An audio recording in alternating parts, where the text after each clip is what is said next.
go outside into the wild when the wonders hide.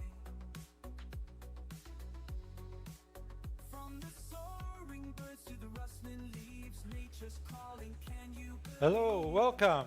Thank you so much for coming. Are you ready? Are you ready for a wild time? Wow, we're off to Japan. Fantastic. As you've seen from some of my photos, we've been very fortunate. We've had a chance to come to Japan many times over the years. And I'm going to show you the most exciting thing that we witnessed when we were in Japan. We went to see horse archery in Nikko, Japan. This was just amazing. They were riding up this slope at full gallop, aiming for 3 squares and not hanging on, but doing the archery as the horse is galloping. And here you can see a perfect shot. Yabusame, it was an amazing experience.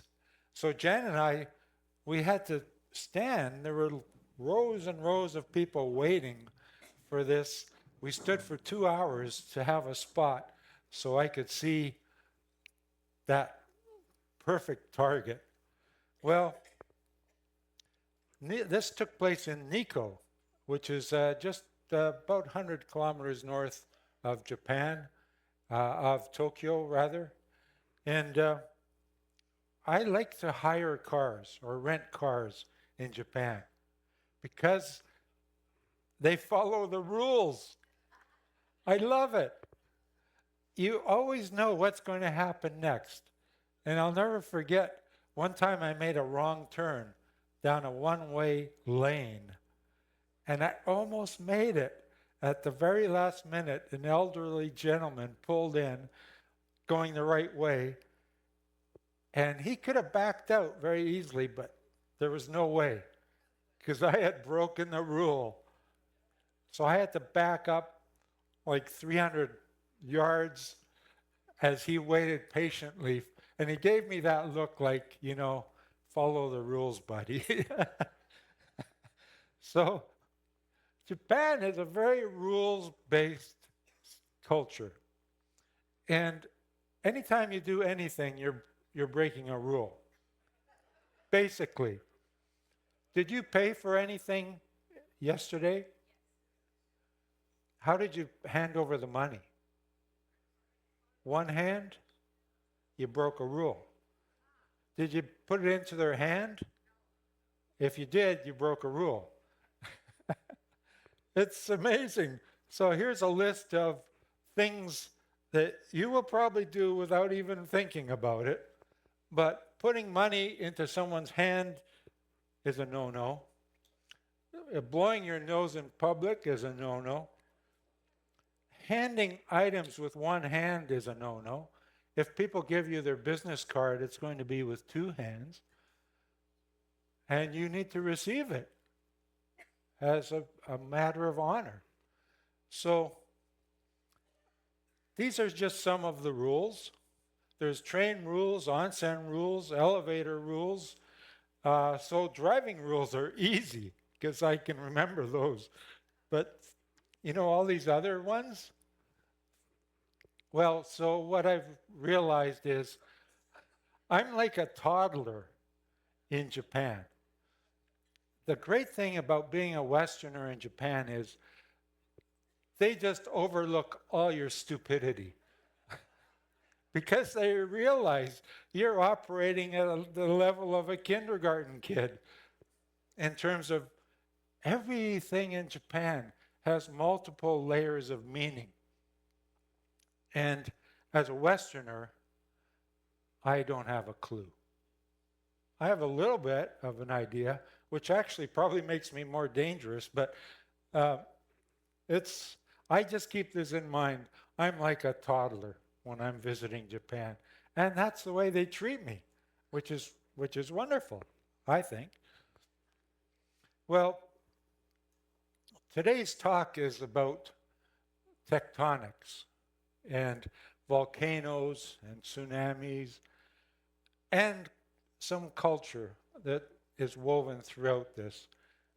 But Japan is a place where they have, over the many, many eons, adapted to living with live volcanoes, tsunamis. So it's a very, very active place, geologically speaking. And they've adapted to living and sort of flourishing and enjoying it. So they love the hot springs, the onsen, the public baths. They respect the volcanoes. They have a very close tie to nature, including the volcanoes. So this is plate tectonics 101. Those are my plates. They're not the real ones. But, you know, my way of talking about it, I don't think this, this is high school plate tectonics. I was asleep. I like to talk about iron dome tectonics, where we use our heads. So let's get into it. I really was very close to becoming a geologist until I thought deeply about it. And I became a biologist. But I also became a photographer. And I didn't really want to get that close to the hot stuff. But then sometimes you can't help yourself. Anyway, I didn't become a geologist, I'm a biologist. But I do love to talk about tectonics. Have you heard about the Ring of Fire? Yeah, I'm sure you've had presentations on the Ring of Fire. Well, it truly is a ring of fire. Here it is. So here's the Pacific Ocean, and here's South America, North America, that's where I live, Victoria, and then all through the Alaska Panhandle, coming down Japan, and down into New Zealand. So that's the Pacific Ring of Fire. And it really is the most tectonically active place in the world. It's the one ring that rules them all. So that's the way to think about it. And here we are in Japan. They're monitoring 50 active volcanoes. There's over 100 active volcanoes, but they closely monitor 50 of them, because these are volcanoes that have erupted recently, over thousands of years, and they could keep erupting. It's not like time has stood still and no more erupting volcanoes. They are still doing their thing and being actively monitored. And part of the volcanic activity is the hot water, the onsen. How many people are planning to go to an onsen? Some brave souls, because there are rules.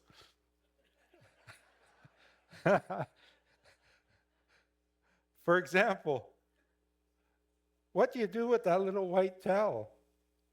And I was surprised that these guys were allowed to carry their fly swatters in with. I guess there's no rule that says no fly swatters. But you can see the fellow on the left, he's not wearing a shred of clothing. That's the way you dress when you go into an onsen. And you have a little towel. But the towel is not allowed to touch the water. So you can wear it on your head, which is the best place to keep it. But there are onsen rules. You have to be completely naked. Before you get in, you have to sit on a little stool and scrub every inch of your body in full view of everyone sitting there in the onsen, and they're judging you, whether you take off every tiny little bit of sud.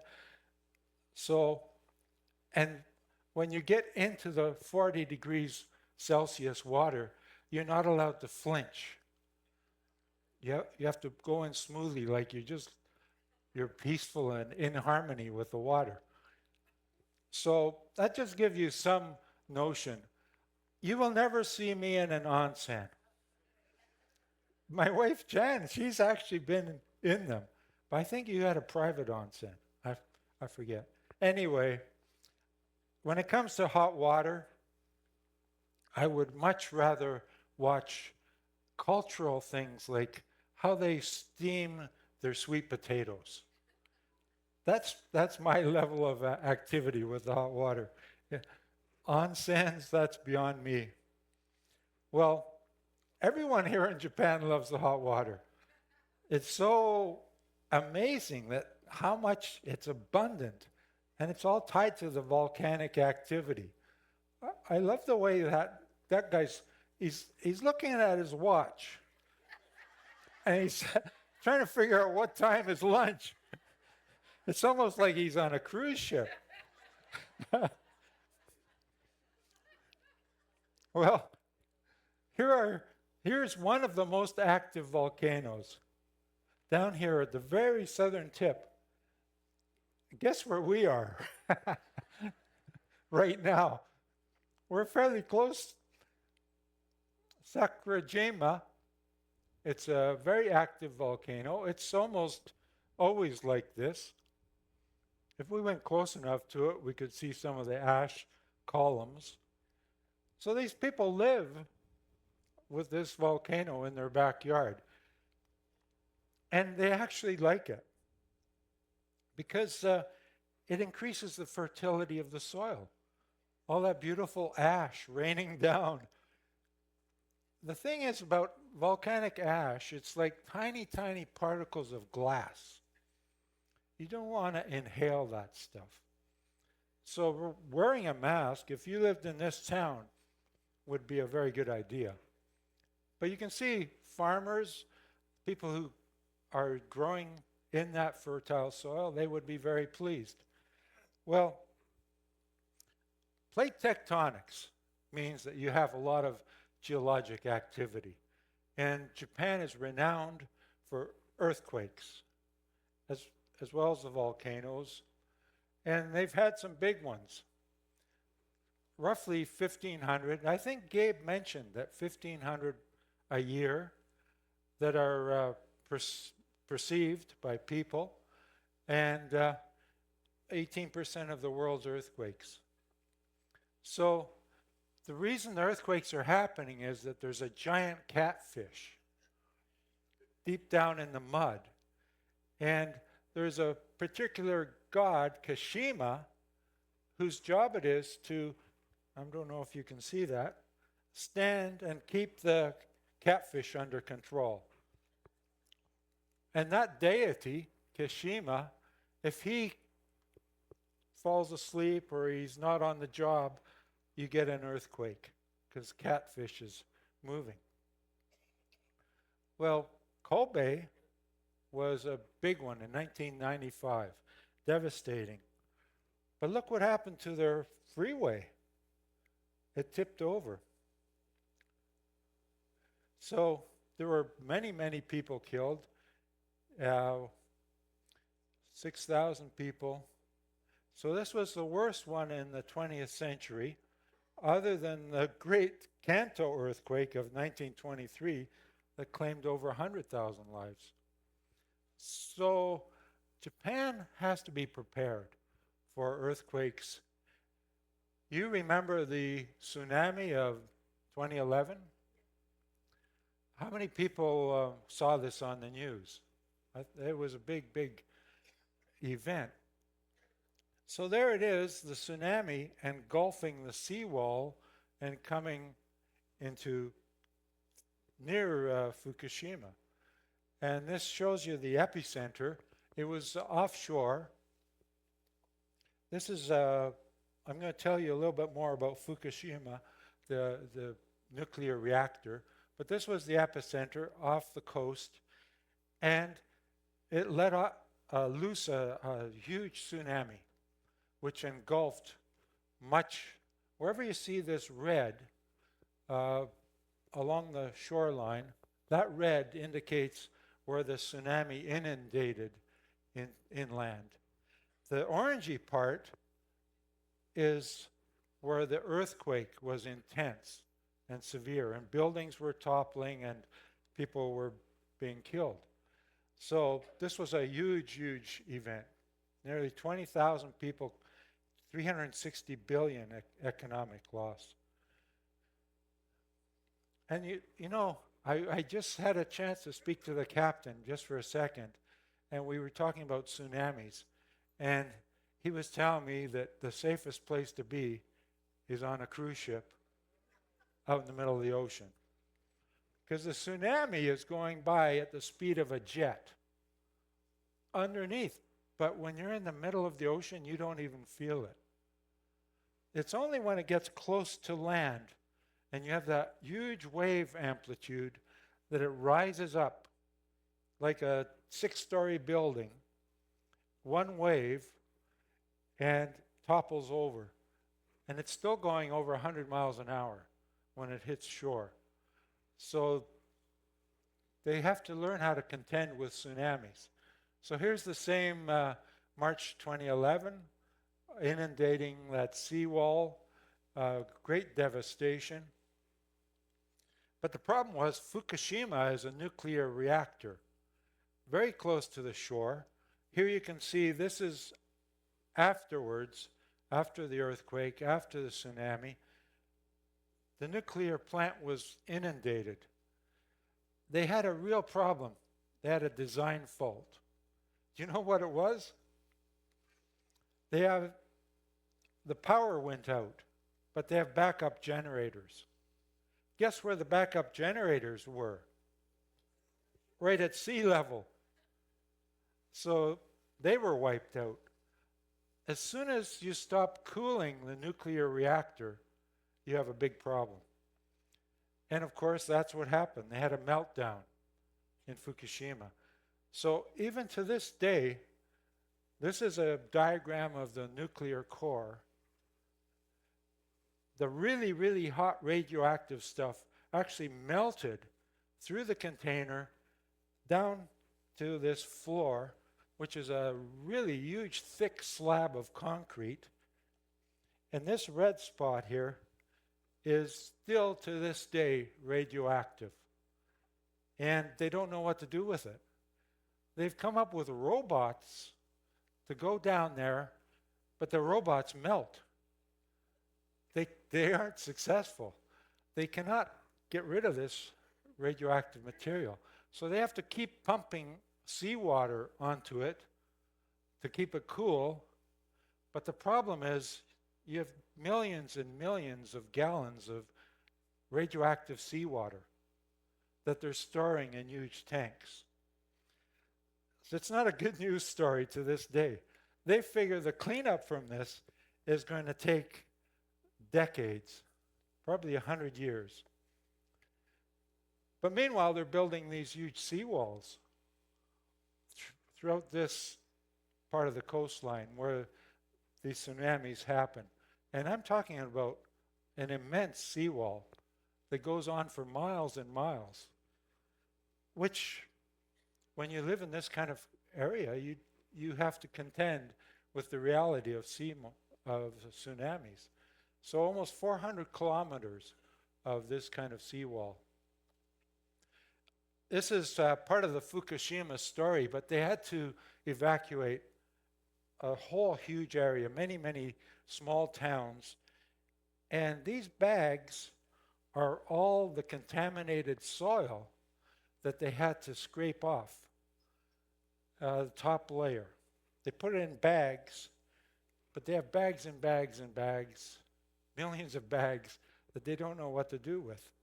They don't really want to dump them in one place. So some bright people in the government came up with this idea, well, let's spread it all over Japan. Wherever they have construction sites, we can use it as fill material. And the other people, ordinary people, are saying, yeah, but that stuff's radioactive. And then they're saying, well, it's kind of radioactive, but it won't immediately kill you. So the prime minister said, let's put it in my flower beds so that people see that it's not deadly. Well, he covered the contaminated soil with 8 inches of good stuff. But no, seriously, this is something that, so nuclear reactors are a big, big issue still to this day in Japan. If you want to start a hot conversation, ask people, what do you think of nuclear reactors? So this is interesting. This is a stone that, I believe this one's about 300 years old, Anayashi's tsunami stone, and this is what it is written on there. High dwellings are the peace and harmony of our descendants. Remember the calamity of the great tsunamis. Do not build any homes below this point. So that's literally a stone that has been left behind many hundreds of years ago to warn people, don't build down there right by the coastline. There's a lot of these stones around Japan that are interesting but ignored. So here's plate tectonics, and you can tell this part of the world is an amazingly active part of the tectonics picture for the planet. So there's Japan up there in the corner, and this is what's going on here. The oceanic plate is being thrust underneath the continental plate. So plates are meeting, the oceanic plate gets pushed down underneath, and it goes down to a certain point where it's melting. The rock is melting and being forced up because of the pressure. Thus the volcanic activity. And here's the various plates right around the world. There's Japan, a confluence of these plates coming together. And wherever you have this happening, and you have the thrust underneath the continental plate, you get a deep trench called, here in this case, the Japan Trench. So that's the plates meeting.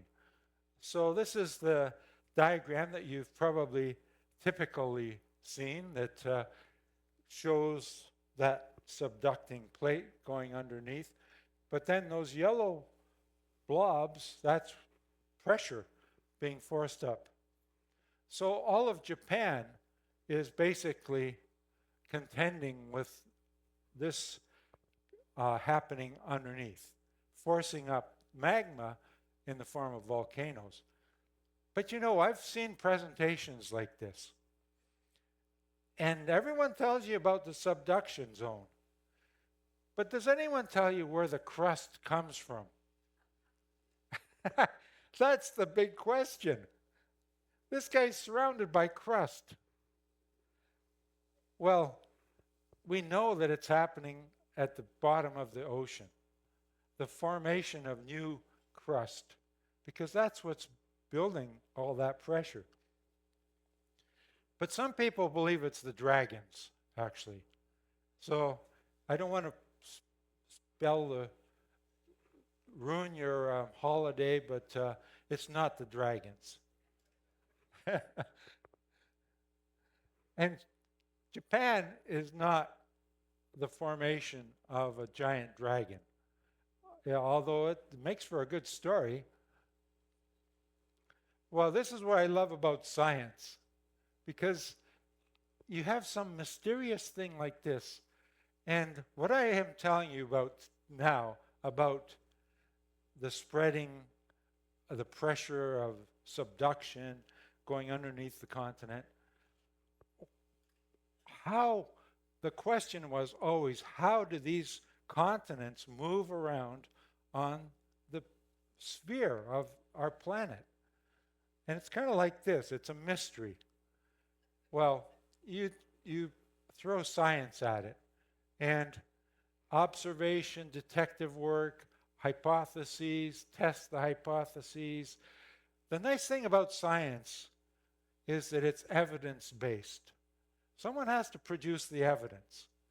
And then you're going to have a whole bunch of other scientists say, well, my evidence doesn't agree with your evidence. And it's a constant argument, but in the end, science resolves a lot of these kinds of issues. So there's the beauty of finding out really what's going on when you get to the bottom of things with science.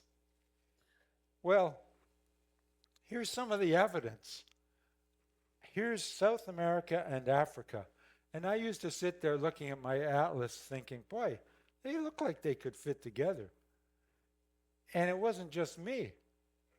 Here's this fellow, Alfred Wegener, and he looked at that evidence, and it suggested there must have been a point where those continents had met. And sure enough, if you put South America and Africa together, they match perfectly. At one time, they were connected. Only 20 million years ago. Here's another piece of evidence. There are fossils that you can find in South America and Africa. Some that you find all the way, Antarctica, Australia, showing that all of these continents were connected and clumped together. And here's another one, if you're either from Scandinavia or from the Appalachians of North America, they're exactly the same geologic foundational material, and it turns out they used to be the part of the same mountain range until the Atlantic split open and spread them apart. Well, here's my last little piece of evidence. There's a flip going on here, which is really an amazing flip.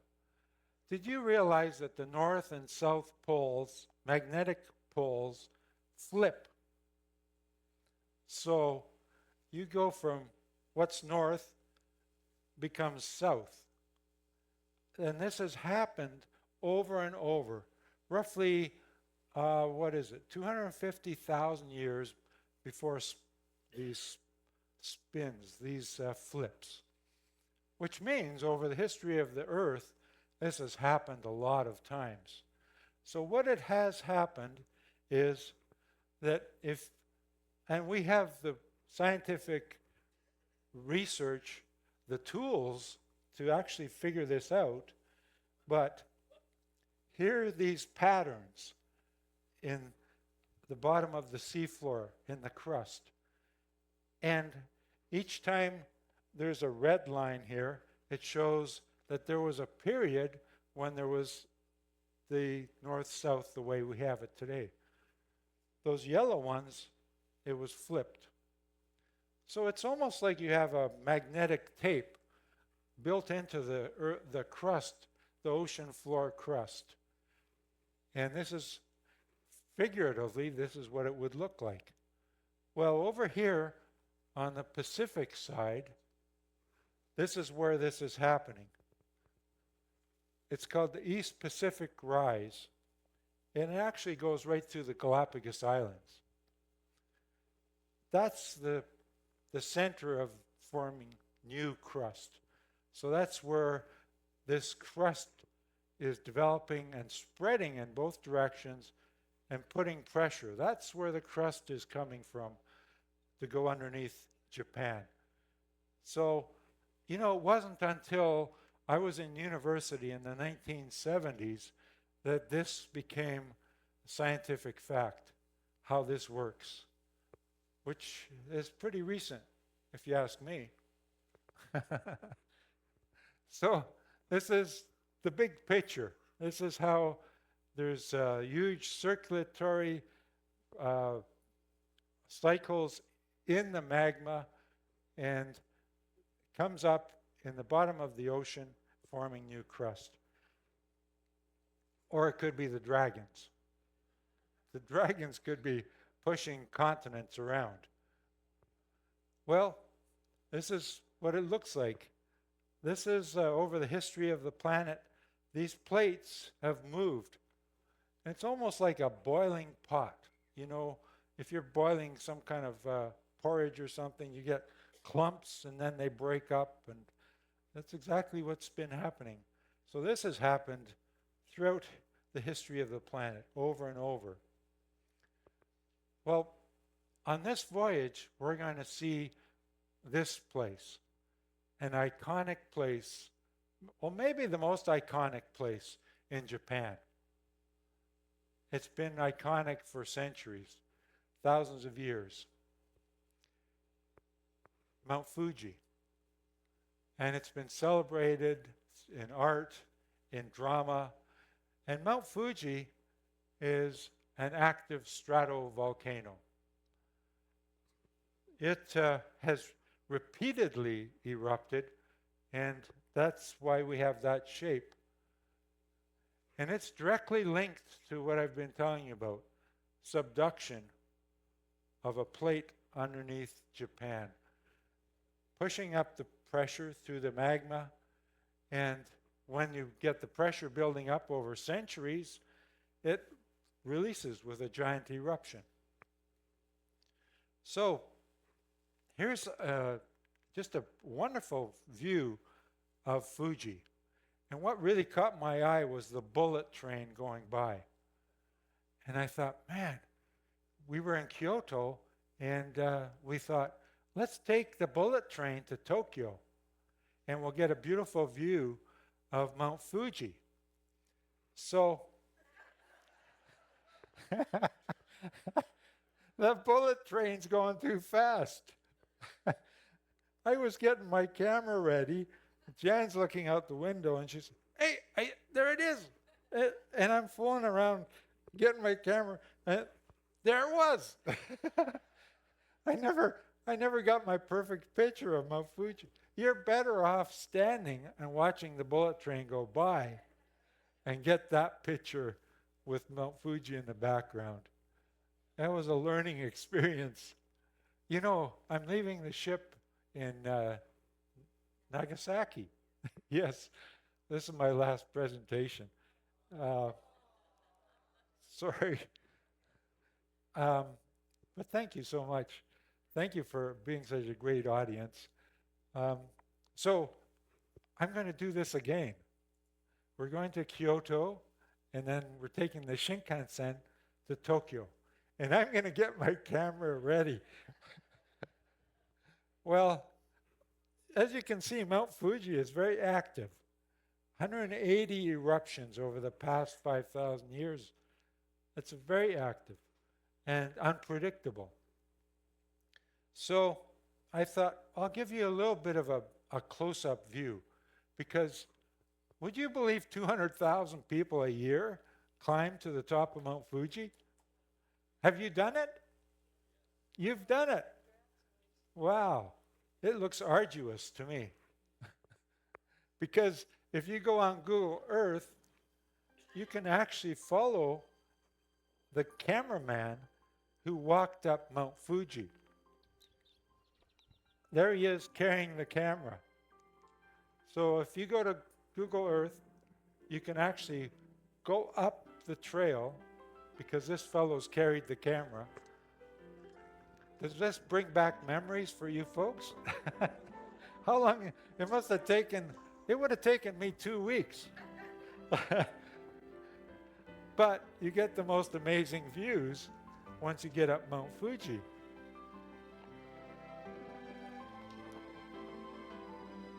But just to give you some idea, it's not a day trip. It's not an easy hike. It looks actually pretty tough to me. And you probably want to pick a clear day.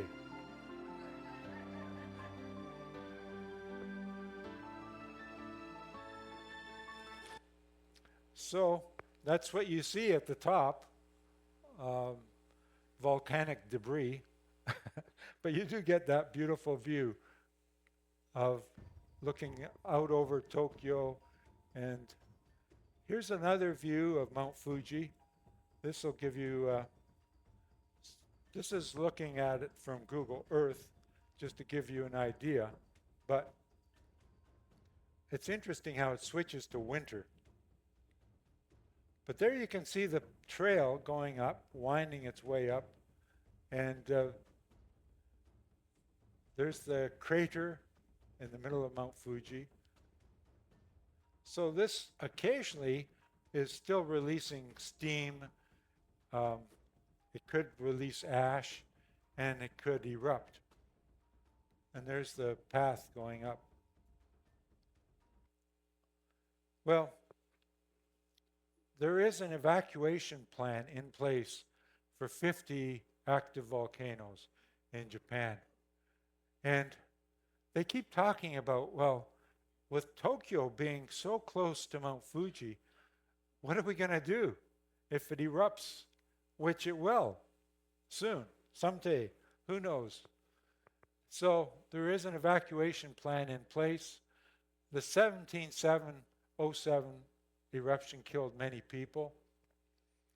This is a dramatic depiction of what it would be like if you were in Tokyo looking at an erupting Mount Fuji. And the government actually releases a videotape every few years warning people, just to keep you on edge. Just so you realize this thing is not perfectly stable. Because the problem, one of the big problems with Mount Fuji is what's called pyroclastic flow. And just very easily to understand pyroclastic flow, you have so much ash and rock and debris pushed up into the sky that it forms a mountain in the sky. So many tons and tons. And eventually it reaches the point where it collapses. And when it collapses, it comes rushing down the slopes. This is exactly what happened with Mount Vesuvius and those unsuspecting Romans. They had no idea that they were living under an active volcano. And this is Pliny the Elder. This is his description. You get this mountain built up above you, and it suddenly comes flying down. But the pyroclastic flow is extreme heat. It's not like a windy day.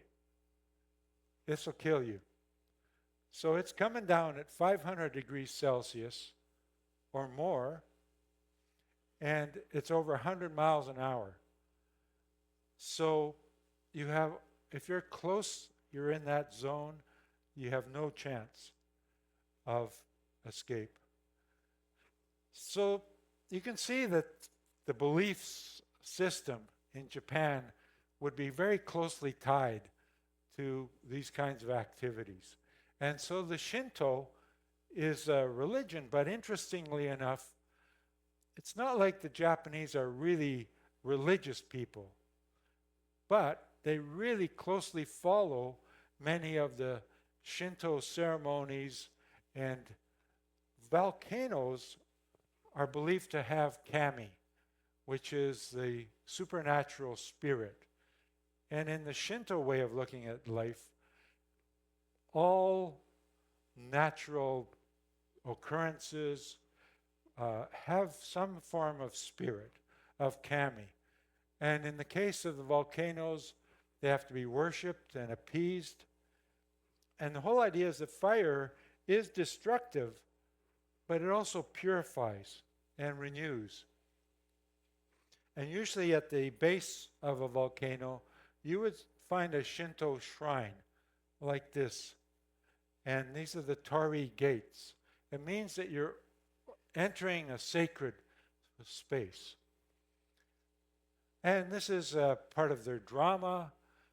It's threaded throughout their culture in terms of these kami, these supernatural spirits.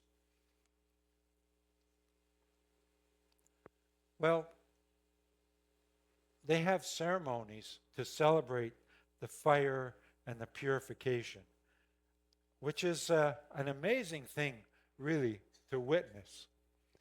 So this is near an active volcano. They have the fire festival.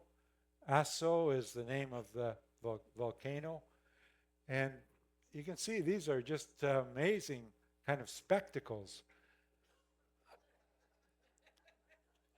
This was actually part of the advertising for this event. So I don't know what you would wear. uh, so you can also go crater viewing at Mount Aso, which is a big tourist event. And so you look down into the crater, and there's a little poster, and it says the crater is open for viewing, but there are partial restrictions due to gas emissions. And it brings back a memory of Central America. We went to Mount Pacaya, and at the base, there were all these people there. They had actually come to see the volcanic eruption and all the lava glowing at night. But at the bottom, there were people selling, young kids selling two things, sharp sticks and marshmallows. And people were going up and actually roasting their marshmallows in the volcanic vents, which can be a deadly gas. Well, here in Japan, we have Matsuri festivals and Mikoshi. And Mikoshi are these portable shrines. And when I say portable, I'm talking about something that weighs hundreds of pounds. And the men all gather together and carry these.